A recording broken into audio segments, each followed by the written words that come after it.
Selamat datang di Field Trip Virtual Pertanian Berlanjut.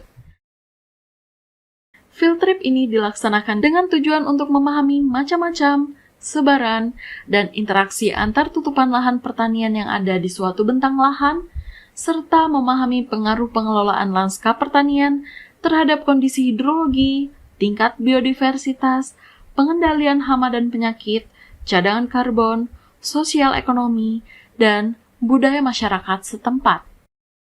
Selamat datang di mata kuliah terintegrasi pertanian berlanjut. Suatu ilmu baru, sebenarnya sudah bukan baru lagi, sudah lama, tetapi baru mendapat perhatian akhir-akhir ini, 20 tahun terakhir, merupakan integrasi antara aspek sosial ekonomi, budaya, dan biofisika, ekologi. Ini tidak bisa dipisahkan satu sama lain. Kita perhatikan skalanya, landscape, multi-years, multi-stakeholders. Tadi sudah disampaikan, dalam satu bentang lahan ini terdiri dari banyak penggunaan lahan, terdiri strukturnya macam-macam, fungsinya pun juga bermacam-macam. Tentu saja, masing-masing lahan ini tadi saling berinteraksi satu sama lain, baik dari pasarnya, baik dari kebijakannya, maupun dari segi kelembagaan. Masalah yang ada di setiap lahan dan di setiap bagian penggunaan lahan juga berbeda-beda. Karena dalam kaitannya dengan biofisik, kalau dari ekonomi, dari pemasarannya, dari kepuasan pelanggan dan seterusnya. Kalau dari segi biofisik ada 3 hal, karena ini skalanya adalah landscape, adalah berhubungan dengan hidrologi, dengan air. Yang kedua adalah dari aspek biodiversitas, keanekaragaman hayati yang tentu saja punya banyak fungsi dan banyak manfaat. Dan selanjutnya berhubungan dengan pemanasan global dalam pengendalian emisi gas rumah kaca. Kalian semua peserta pertanian berlanjut ini perlu mengetahui bagaimana mengevaluasi dari masing-masing penggunaan lahan untuk selanjutnya diekstrapolasi ke dalam skala bentang lahan.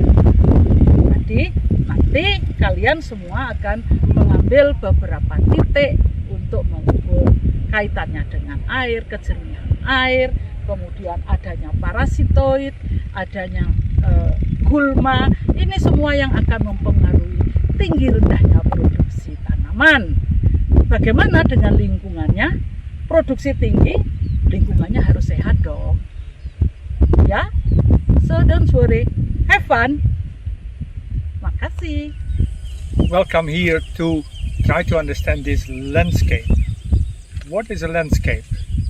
Well, we can start with the geology, the history, the place, the mountains there, the colutes that brings in ash, that brings in fertile soil. We need to understand the clouds, and they bring the rain. And where do the clouds come from? Where does the water come from? How does the water come from the forest, flow down into the landscape? So the water connects the different parts of the landscape. At the same time, biodiversity, the birds and the animals can also move between the forest and the agroforest and the open field here, and down there is the village. And of course, the most important part of the landscape is the people. This is the place where people live. This is their identity, depends on where we are here. And we tend to see, okay, this is a plot with cabbage, this is a plot with maize, this is a garden with coffee. And it's fine, we need to understand in detail what happens in each of these places. But we also need to understand the connections. How does it become a landscape? Not only different patches of different crops, but what is it that makes the connection? In terms of the water, in terms of the nutrients, in terms of where does the manure come from, where does the fertilizer come from, and how do the pest and disease move around, and most importantly, how do the people in the village connect with all the different parts in the landscape. I think the purpose of coming here is to appreciate that, to understand it, and to feel what it is like to be in this place ourselves. Talking to the farmers, understanding their perspective. Talking to the traders, understanding their perspective. Talking to the pejabat, to the people from the forestry and others. And try to understand how all these stories together create this landscape that we try to understand here. So enjoy the place and try to appreciate all the interactions that you see.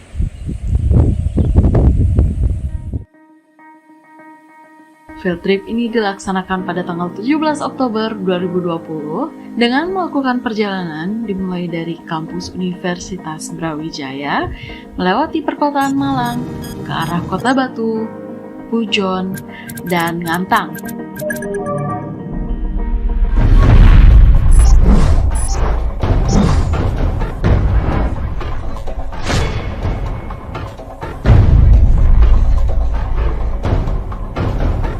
Karakteristik kondisi lanskap sangat berbeda mulai dari Malang, Batu, Pujon, hingga Ngantang.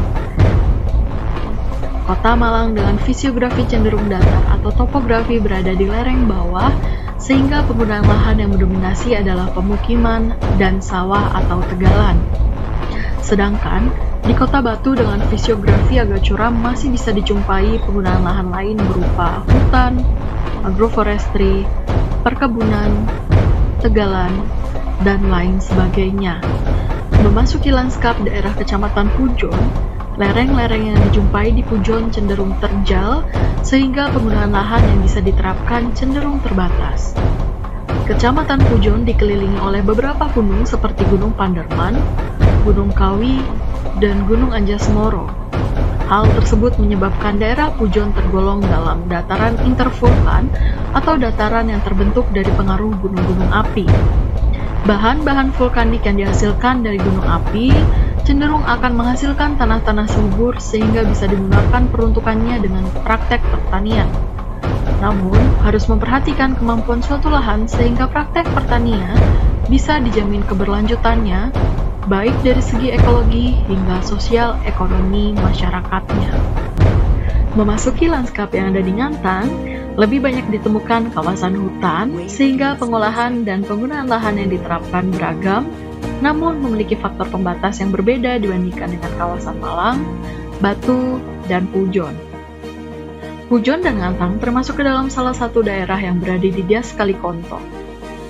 Di Pujon dan Ngantang terdapat sungai dengan batu-batu yang sangat besar dan ditemukan spot-spot sedimentasi.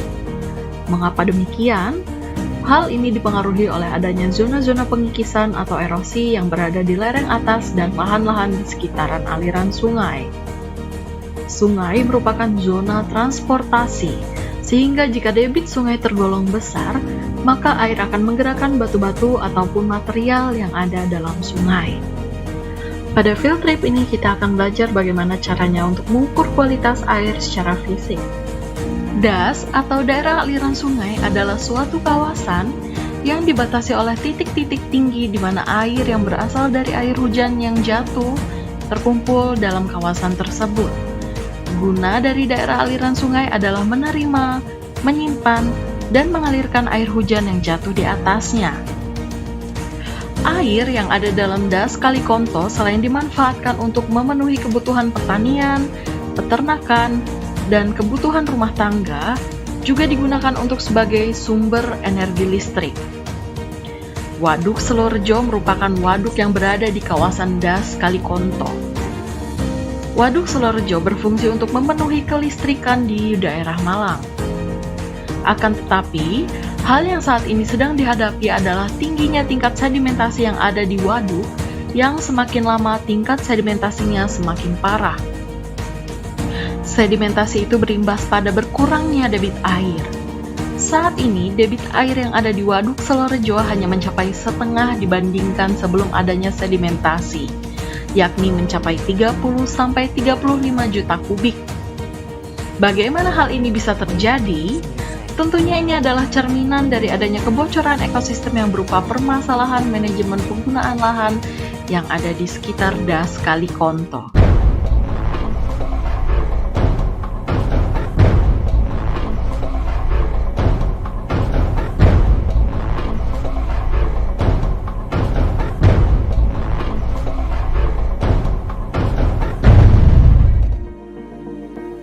Desa Tulungrejo terletak di bagian bawah daerah aliran Sungai Kalikonto seluas 636 hektar dengan penggunaan lahan yang terdiri dari lahan sawah irigasi, lahan tanaman semusim, agroforestry dengan tanaman kopi dan durian sebagai komoditas utama, hutan produksi pinus dan mahoni milik perhutani, dan hutan alam.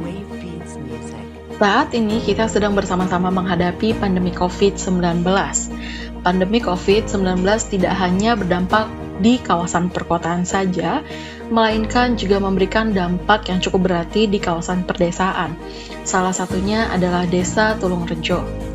Warga Desa Tulungrejo yang mayoritas berprofesi sebagai petani sangat merasakan dampak dari adanya pandemi COVID-19 ini. Petani yang menanam produk pangan merasakan kerugian karena hasil panen, terutama panen sayurannya, dihargai sangat rendah dan tidak mampu menutup biaya produksinya. Selain itu, kesulitan akses pasar dirasakan oleh petani karena adanya aturan pembatasan sosial berskala besar atau PSBB, sehingga mereka tidak bisa memasarkan produk hasil panennya secara luas. Desa Tulungrejo berada di sekitar kaki Gunung Kelut, sehingga Desa Tulungrejo termasuk ke dalam desa yang terdampak cukup berat dari adanya erupsi Gunung Kelut yang terjadi di tahun 2014. Letusan Gunung Kelut yang terjadi pada 13 Februari 2014 adalah satu dari serangkaian panjang letusan dan endapan abu yang tercatat dengan waktu kembali sekitar 15 hingga 37 tahun. Pada tahun 2014, puncak letusan mencapai ketinggian hampir 30 km dan awan payung menyebar pada ketinggian 17 hingga 20 km. Abu direkam hingga Bogor, Jawa Barat, karena pada saat itu angin berhembus di daerah utara dan timur laut Gunung Kelut. Sekitar 50 hingga 106 meter kubik material di lereng atas Gunung Kelut, yang sebagian besar dimobilisasi oleh hujan dan menghasilkan aliran lumpur di sepanjang sungai, dengan dampak hilir berupa sungai yang semakin melebar. Erupsi Gunung Kelut beberapa tahun yang lalu menyebabkan berbagai kerusakan pada infrastruktur. Salah satu yang terdampak cukup berat adalah lahan pertanian yang ada di desa setempat. Beberapa komoditas dalam sistem pertanian seperti tanaman semusim, kopi, dan tanaman buah-buahan tidak mampu bertahan akibat adanya erupsi. Hampir semua tanaman semusim rusak tertutupi abu vulkanik yang berdampak kepada kegagalan panen. Kemampuan masyarakat untuk bangkit setelah erupsi adalah petani melakukan pengolahan tanah dengan cara mencampur abu vulkanik dengan tanah aslinya, membuang abu vulkanik ke tepi lahan, dan menambahkan berbagai pupuk organik berupa pupuk kandang ayam yang didatangkan dari daerah Blitar. Abu atau pasir vulkanik digunakan kembali oleh masyarakat sebagai bahan bangunan untuk memperbaiki rumahnya yang rusak akibat erupsi Gunung Kelut, melakukan penanaman tanaman pionir berupa anggrung atau jenis legum lainnya untuk mereklamasi lahan pertaniannya.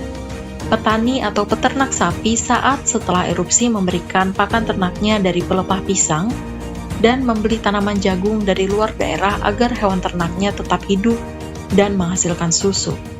Di Ngantang, terdapat beberapa desa yang bekerja sama dengan perusahaan pengolah susu sapi yang cukup besar di Indonesia, sedangkan di Pujon sendiri terdapat Koperasi Unik Desa atau KUD yang mengolah dan menjual susu segar dan produk-produk turunannya. Peternakan sapi perah sendiri sebenarnya mengalami dampak adanya PSBB dari COVID-19 ini, namun tidak seberat di bidang pertanian, sehingga harga jual produk susu dan pakan ternak cenderung masih stabil. Hal ini menjadi peluang bagi petani yang ada di Desa Tulungrejo untuk mencari jalan keluar dari rendahnya harga jual hasil panen sayurannya, mengganti komoditas yang ditanam dengan tanaman pakan, dan menjadi penyelamat bagi perekonomian petani di desa ini. Dari tahun ke tahun, terjadi pergeseran komoditas utama terutama di lahan semusim hingga adanya perubahan penggunaan lahan di Desa Tulungrejo. Sebagai contoh, adanya perubahan komoditas utama yang ditanam oleh petani yang semula tanaman pangan menjadi tanaman pakan seperti rumput gajah dan jagung. Dua komoditas ini menjadi sumber pakan utama bagi peternakan sapi perah yang berada di sekitar Ngantang dan Pujon. Petani beranggapan bahwa budidaya tanaman untuk pakan ternak lebih menguntungkan dibandingkan budidaya tanaman pangan. Karena tanaman pangan memiliki resiko tinggi terhadap gagal panen dan adanya ancaman harga pasar yang cukup rendah. Pada field trip ini, mahasiswa akan melakukan beberapa parameter pengamatan seperti pengamatan karakteristik lanskap, pengukuran kualitas air, pengukuran biodiversitas tanaman dan gulma, pengamatan hama dan penyakit tanaman, dan penggalian informasi tentang sosial, ekonomi, dan budaya melalui wawancara petani. Pengamatan karakteristik lanskap dilakukan untuk mengetahui dan mengidentifikasi komponen dalam lanskap, meliputi topografi, tutupan lahan, tata guna lahan, dan pola pemukiman yang membatasi beberapa aktivitas dan proses alam serta budaya. Pemilihan lokasi didasarkan pada keunikan lanskap Desa Tulungrejo yang terdiri dari berbagai macam penggunaan lahan dan tutupan lahan. Perbedaan manajemen dalam masing-masing lanskap akan menghasilkan dampak dan manfaat terhadap lingkungan maupun sosial ekonomi masyarakat. Tutupan lahan merupakan kondisi kenampakan muka bumi yang dapat diamati dan diidentifikasi. Terdapat 4 plot yang masing-masing memiliki penggunaan lahan yang berbeda, yaitu tanaman semusim yang dekat dengan pemukiman, tanaman semusim, agroforestry, dan hutan produksi.